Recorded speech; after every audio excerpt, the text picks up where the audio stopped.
नवदेरो में सिविल जज पारां ओचितो स्कूलनि जा दौरा कया। लाइब्रेरी जे दौरे दौरान पढ़ण आयल शागिर्दनि या अमले खां किताबनि समेत ॿियनि सहूलियतुनि बाबति पुछाणो कयो।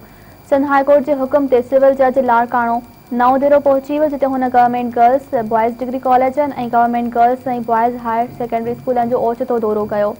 सिविल जज लाड़काणो शीस खोसो नवदेरो जे government Shaheed Rani Benazir Bhutto girls degree college ऐं government girls higher secondary school Naudero में क़ाइम लाइब्रेरियुनि मुक़रर अमले ऐं शागिर्दनि खां किताबनि बाबति पुछाणो कयो ऐं किताब पढ़ण लाइ ईंदड़ शागिर्दनि ऐं शागिर्दियाणियुनि जी सहूलियतुनि बाबति तफ़सील मालूम कया। दौरे दौरान सिविल जज स्कूल ऐं कॉलेजनि जी लाइब्रेरीज़ में रखियल किताब, रिसाला ऐं अख़बारूं चेक कयूं।